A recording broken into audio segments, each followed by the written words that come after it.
บัดนี้เป็นครั้งที่61ตรงกับวันที่9มกราคมพศ2569ข้าพเจ้าในณัฐพงษ์พิรมเมืองรหัส202ขอเปล่งวาจาสาธยายพุทธมนต์ถวายเป็นพุทธบูชาธรรมบูชาสังฆบูชาและเป็นอาจาริยบูชาแด่องค์พระบรมปฏิเถรเจ้าองค์หลวงปู่สมเด็จดุลหลวงปู่บุญเดชหลวงปู่ศิลาตลอดทั้งครูบาอาจารย์ที่เป็นเจ้าของวิชาจินดามณีขอเทพเทวดาเจ้าทั้งหลายโปรดจงมาอนุโมทนาในการสวดสาธยายของข้าพเจ้านี้ขออนุภาพคุณพระรัตนตรัยครูบาอาจารย์และเทพเทวดาทั้งหลายโปรดจงบันดาลให้จิตของข้าพเจ้าเป็นสมาธิยิ่งควรแก่การสวดสาธยายมนต์ต่อไปบทสวดชุมนุมเทวดาสมันตาจักกาวาเรสวัตราคัจฉันตุเทวตาสัทธมังมุนิราชสาสนันตุสักขโมคทังสักเคกาเมจารุเปคิริสิการตาเตจันตาลิเควิมาเนทิเปรตเตจักขเมตารุวนาคหะเนเคหวัตุมิเคเตภูมิมาจายันตุเทวาชาลาถาลวิสเมยัคขคันธพนาคาติคันตาสันติเตยังมุนิวารวะตนังสาธวเมสุนันตุธรรมสวนากาโลอยัมมทันตาธรรมสวนากาโลอยัมมทันตาธรรมสวนากาโลอยัมมทันตาบทสวดนามการสิทธิคาถานะโมตัสสะภะคะวะโตอะระหะโตสัมมาสัมพุทธัสสะนะโมตัสสะภะคะวะโตอะระหะโตสัมมาสัมพุทธัสสะนะโมตัสสะภะคะวะโตอะระหะโตสัมมาสัมพุทธัสสะบทสวดสัจจะกิริยาคาถานาทิเมสารนังอัญญังพุทโธเมสารนังวราหะเตนะสัจจวัชเชนะโสติเมหุตุสัพพทานาทิเมสารนังอัญญังธัมโมเมสารนังวราหะเตนะสัจจวัชเชนะโสติเมหุตุสัพพทานาทิเมสารนังอัญญังสังโฆเมสารนังวราหะเตนะสัจจวัชเชนะโสติเมหุตุสัพพทาบทสวดมหาการุณิโกนาโถติยาธิกาคาถามหาการุณิโกนาโถอัฏฐายะสัพพปานินังปุเรตวาปารมิสัพพะปะโตสัมโพธิมุตตมังหิเตนะสัจจวัชเชนะมโหตุสัพพุปัทถวามหาการุณิโกนาโถหิตายะสัพพปานินังปุเรตวาปารมิสัพพะปะโตสัมโพธิมุตตมังหิเตนะสัจจวัชเชนะมโหตุสัพพุปัทถวามหาการุณิโกนาโถสุขายะสัพพปานินังปุเรตวาปารมิสัพพะปะโตสัมโพธิมุตตมังหิเตนะสัจจวัชเชนะมโหตุสัพพุปัทถวาบทสวดมหาสมัยสูตรเอวเมสุตังเอกังสัมมยังภควาสักเคสุวิหารติกบิลวัตุสมิงมหาวเนมหาตาภิกขุสังเกนะสัตถิงปัญจมัตเตหิภิกขุสัตเตหิสัพเพเหวะอรหันเตหิทัสสะหิจาโลกาทัตุหิเทวทาเยปุรินะสมิติตังโหติภควันตังปัสสนยาภิกขุสังฆะอัตถโกจตุนาสุทาวาสกายิกานังเทวานังเอตัสโหเสยังโภภควาสักเคสุวิหารติกบิลวัตุสมิงมหาวเนมหาตาภิกขุสังเกนะสัตถิงปัญจมัตเตหิภิกขุสัตเตหิสัพเพเหวะอรหันเตหิทัสสะหิจาโลกาทัตุหิเทวทาเยปุรินะสมิติตังโหติภควันตังปัสสนยาภิกขุสังฆะยานุนามายัมปีเยนะภควาเตนุปัสสังกัมมายามะปัสสังกัมมิตวะภควโตสัมเจปัจเจกขาทัสสะยมติอัตถโกตาเทวตาสายถาปีนามัพพะละวะปุริโสสัมมันทิตังวะมหังภาษาเรนะภาษาเรตังวะมหังสัมมิชยะเอวะเมวะสุทาวาเสสุเทเวสุอัตตาระหิตาภควโตปุระโตปะตุระหังสุอัตถโกตาเทวตาภควันตังอภิวาเทตวะเอกมตังอัตถังสุเอกมตังทิตาโกเอกาเทวตาภควโตสัมเจหิมังคังนาคาสีมหาสมโยภวะนะสมิงเทวกายาสมัคคตาคตมหิมังธรรมะสมยังทิตายะวะปราชิตาสังฆติอัตถโกปราเทวตาภควโตสัมเทหิมังคังนาคาสีตตะภควสมาทังสุทิตังอัตโนชุกรรมตังสุสารติวะเนตานิทาเหตวะอินทรียานิลักขันติปันติตาติ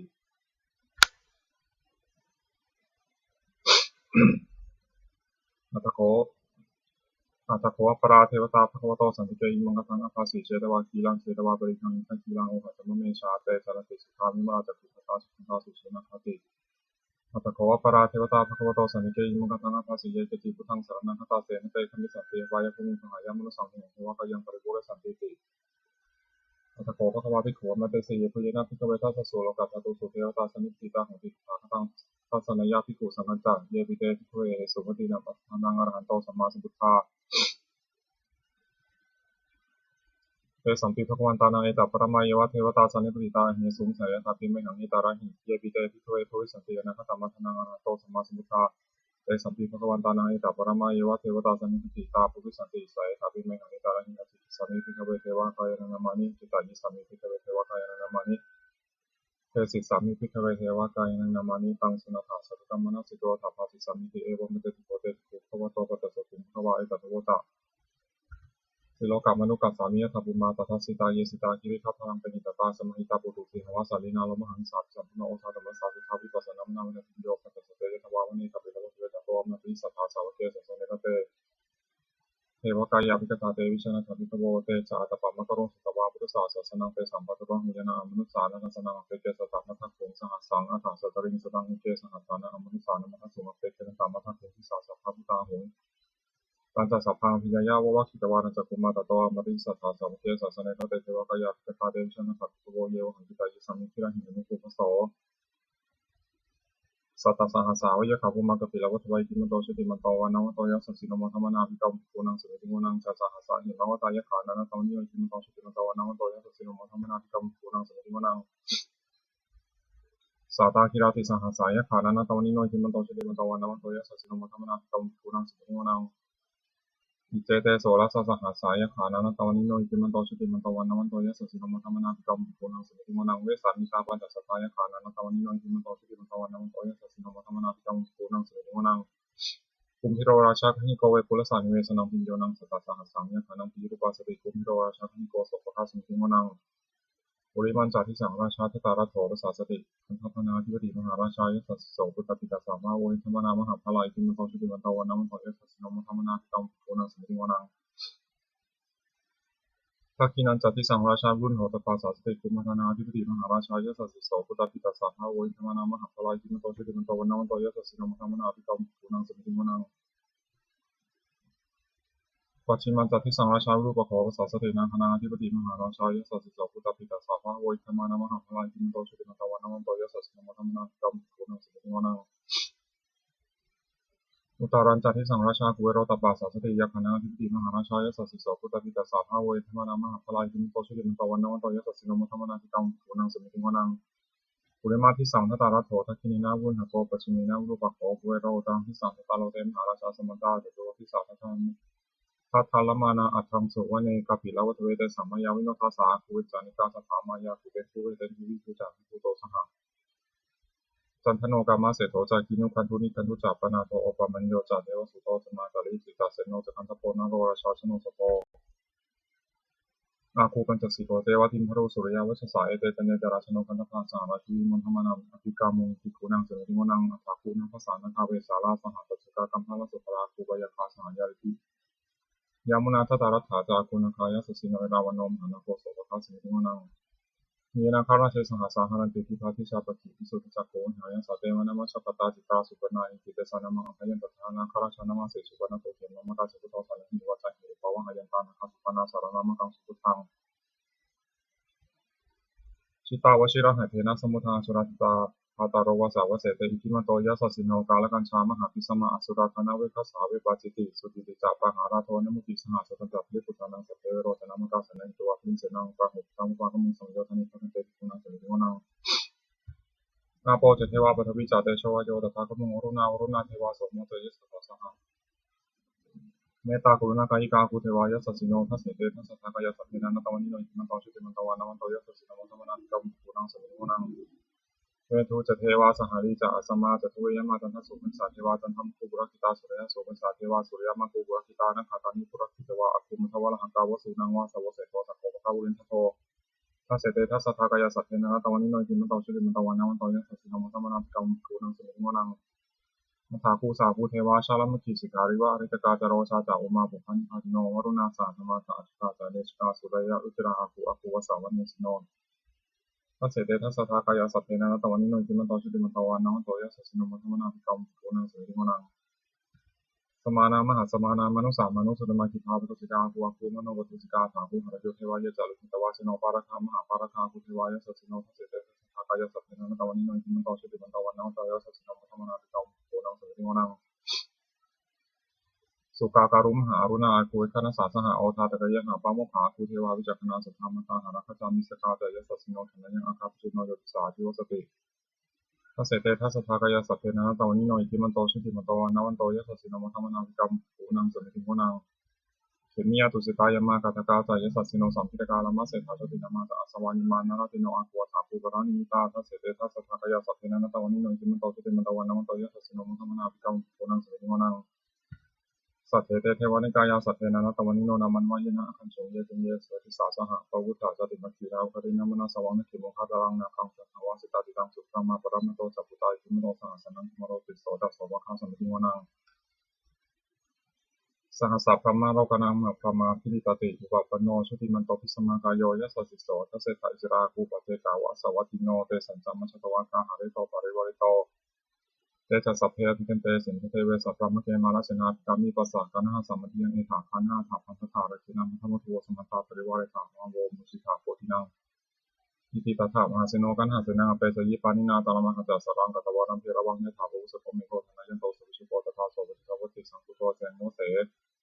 ตันจัสสะภาวิญญาวะวะคิตวานันจักกุมาตโตอมติสัทธาสาวเกสาสเนรเตมาลเสนาภิกันตาเตวิชังถาภิกโว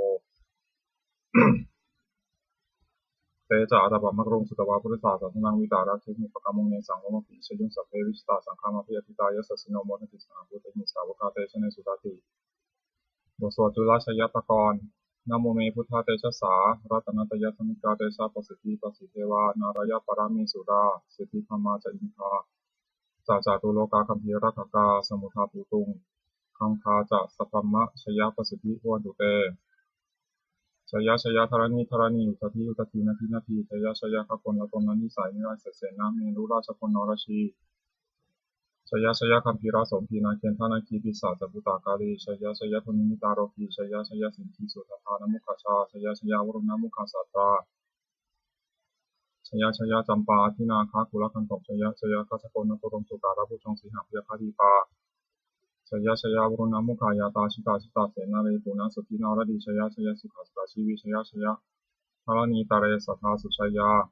ชยธรณีสันติสัทธาชยมังคลารัญญาโภเกชยวรุณยักเกชยมัคเสสุราภูชเตชา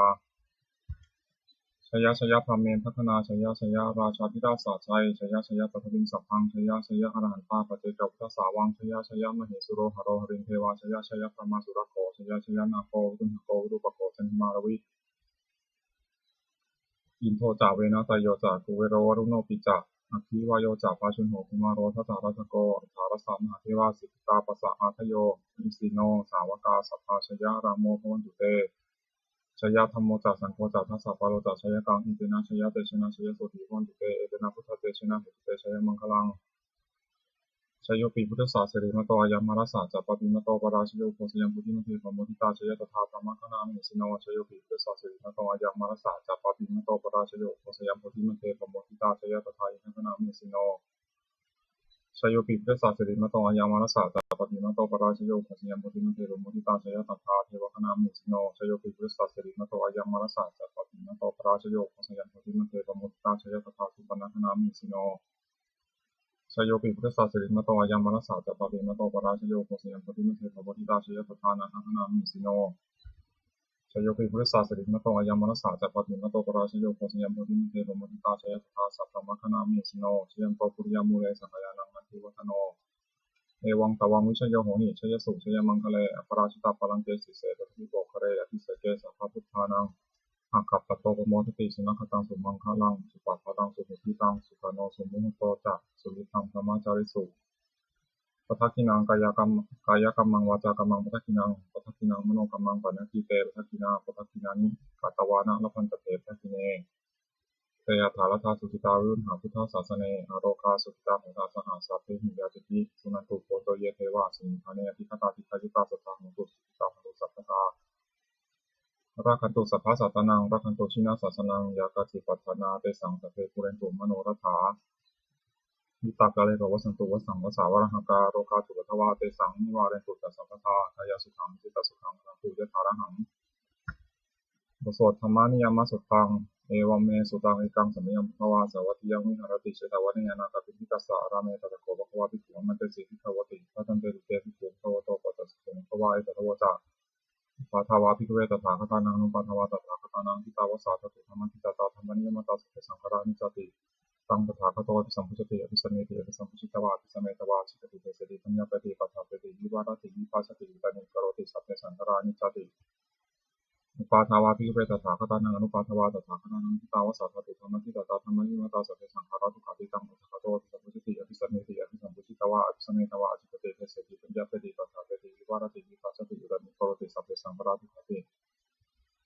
ปาทาวาภิกเวตถาคตานังอนุปาทาวาตถาคตานังทิตาวสาตตุธรรมทิตาตาธรรมนิยมตาสัพพธรรมานัตติตังตถาคตโตติสัมพุชติอภิสัมเมติอภิสัมพุชิตวาอภิสัมเมตวาจิตติเตสติปัญญาปฏิปทาปฏิวิ วารติวิภัสสติตัณหิโกรติสัพพธรรมานัตติอิทัมมวจาภควาตัมมนาเตภิกขุภควโตภาสิตังอภินันติสวดพระเทกรตะคาถาแปลทีตังงานวาคัมมายานปฏิกังเขนกตังบุคคลไม่ควรตามที่เป็นสิ่งล่วงไปแล้วด้วยอะไรและไม่คุณพงถึงสิ่งที่มันมาถึงยะถาตีตัมปะหินันตังอปัตตัญจานะก็ต้องสิ่งใดที่ก็รับไปแล้วสิ่งนั้นอนาคตก็ยังไม่มาปัจจุบันนันจะโยธรรมังตถาวิปัสสติสังหินังสังฆังตังวิธรรมนุรูหิเยผู้ใดเห็นธรรมมันเกิดขึ้นเฉพาะหน้าในที่นั้นมันอย่างแจ่มแจ้งไม่คลอนแคลนของควรพ่อครูในการเช่นนั้นไว้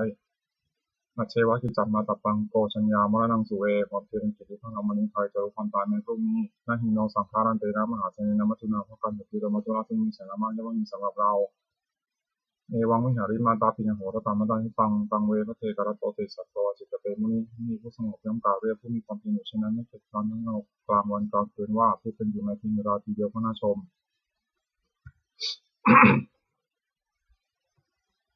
บทสวดธรรมะสังเวชปัจเจเวคขณะแปลสัพเพสังขารานิจจาสังขารคือร่างกายจิตใจและรูปธรรมนามธรรมทั้งหมดทั้งสิ้นมันไม่เที่ยงเกิดขึ้นแล้วดับไปมีแล้วหายไปสัพเพสังขาราทุกขาสังขารคือร่างกายจิตใจและรูปธรรมนามธรรมทั้งหมดทั้งสิ้นมันเป็นทุกข์ทนยากเพราะเกิดขึ้นแล้วแก่เจ็บตายไปสัพเพธรรมานัตตาสิ่งทั้งหลายทั้งปวงทั้งที่เป็นสังขารและไม่ใช่สังขารทั้งสิ้นไม่ใช่ตนไม่ควรถือว่าเราว่าของเราว่าตัวตนของเราทวงชีวิตตั้งชีวิตเป็นของไม่ยั่งยืนทวงมรณะความตายเป็นของยั่งยืนอวสังมายามริตับพังเราจะเป็นตายเป็นแท้มรณะประโยชน์สานังมีชีวิตตั้งชีวิตของเรามีความตายเป็นที่สุดรอบชีวิตตังเมอนิยตังชีวิตของเราเป็นของไม่เที่ยงมรณะเมอนิยตังความตายของเราเป็นของเที่ยงวัฏฏะกูนิจสังเวชยังกายโยติรังร่างกายนี้ไม่ได้ตั้งอยู่นานอเปตาวิญญาโนขันธ์ปัสสะวิญญาณสุทโธนเขาทิ้งเสียแล้วที่เสียสติจากมันทับปัตวินซึ่งดินตริงพลังว่าประดุจดังว่าท่อนไม้และท่อนปืนนิรัตถังหาประโยชน์ไม่ได้อนิจจาวัฏสังขาราสังขารทั้งหลายไม่เที่ยงหนออุปาทวะยะธรรมิโนมีความเกิดขึ้นแล้วมีความเสื่อมไปเป็นธรรมดาอุปาชิตวานิรุชันติความเกิดขึ้นแล้วย่อมดับไปเตสังอุปัสสโมสุโขความเข้าไปสงบระงับสังขารทั้งหลายเป็นสุขอย่างยิ่งสัพเพสัตตามรณจิตตาสัตว์ทั้งหลายทั้งปวงกำลังตายอยู่ไม่ได้สุขกันไม่เสลที่ตายแล้วและกำลังจะตายเถมหาโมริสามิเราก็จะตายอย่างนั้นเหมือนกันนักที่มีเอกาสังสยโยความสงสัยในความตายนี้ย่อมไม่มีแก่เราเลยบทสวดเมตตายังกินจิกุศลังกัมมังสัพพิหิพเตหิกัตังปุญญโนอนุโมทันตุสุนันโตโพนโตเยเทวาสิงคานิยทิตตาทิคายุกาสตาหงตุสุขิตาหงตุทุกขาภมุนตุมาตาปิตาสุขิตาหงตุทุกขาภมุนตุสัพเพยติกาสุขิตาหงตุทุกขาภมุนตุสัพเพยติกาสุขิตาหงตุทุกขาภมุนตุสัพเพปิสาสัพเพยขาสัพเพเตตาสุขิตาหงตุทุกขาภมุนตุสัพเพอันตาริยุปัชฌายาสุขิตาหงตุทุกขาภมุนตุสัพเพนักขตาสุขิตาหงตุทุกขาภมุนตุสัพเพเทวาสุขิตาหงตุทุกขาภมุนตุสัพเพสามาตินังสมิชันตุโวโมโสบูชาหลวงปู่ทวดนโมโพธิสัตวะคันติมายะอิติปะคะวานโมโพธิสัตวะคันติมายะอิติปะคะวานโมโพธิสัตวะคันติมายะอิติปะคะวาปฏิภาณคาถายาเทวตาสันติวิหาราวาสมิติเวทะเลพุทธิทะเลตหิงตาธรรมะทะเลนาภวันตุปุชิตาโสขิงครุนทิทาวิหารามันทะเลเถราธรรมชานามกาสุโขสารานิกาธนาปฏิวสตาคามาสุนิสานิคมาสุสาราสภานุมิตาสุขิตาพุนติเตสลาปุชาเยวิจารณสัมภวาสังเสริชาตาทโวปปาติการนิยานิกังธรรมวรังปฏิจเจเตสัพพิติทัสสะกโรตุสังขยังธาตุทีรังสตังธรรมธรรมทราจปุคลาสังโฆโหตุสมะภวะอัฏฐายะจันหิตายะจาอันเหรักตุสัทธโมสัพพิธรรมจาริโนวุติสัมปาปนายามะธรรมเมอริยปะเวทิเตสันนาโหตุสัพพิปานิโนพุทธศาสเนสัมมาทารังภเวสันโตกาเลเทโวปวัสสตุสุทิภาวายะสัตนังปฏิทังมิตุเมธนีมาตาจาจาตชังตังรัตติปุตตะกังในวังธรรมินาราชโนปชังรักขันตุสัพพทาเทวตาอุโยชนะคาถาทุกขปตาจนิทุกขาพยาปตาจนิพยาสุขปตาจนิโสกาหงตุสัพเพติยานิโนเอตาวตาจามหิสัมปตังปิยาสัมปตังสัพพิเดวานุโมทันตุสัพพะสัมปติสิทธิยาทานังทัพพันตุสัทธายาสีรังรักขันตุสัพพะภาวนาพิรตังหงตุขันตุเทวตาคตาสุมังคลคาถาหงตุสัพพังสุมังครังรักขันตุสัพพเทวตาสัพพพุทธานุภาเวนะโสติโนตุนิรันตรังหงตุสัพพังสุมังครังรักขันตุสัพพเทวตาสัพพธรรมานุภาเวนะโสติโนตุนิรันตรังโหตุสัพพังสุมังครังรักขันตุสัพพเทวตาสัพพสังฆานุภาเวนะโสติตุนิรันตรังสัพเพพุทธาภรปตาปเจกนันจะยังพลังอรหันตานันจติชนะรักขังธรรมิสวโสสัพเพพุทธาภรปตาปเจกนันจะยังพลังอรหันตานันจติชนะรักขังธรรมิสวโสสัพเพพุทธาภรปตาปเจกนันจะยังพลังอรหันตานันจติชนะรักขังธรรมิสวโส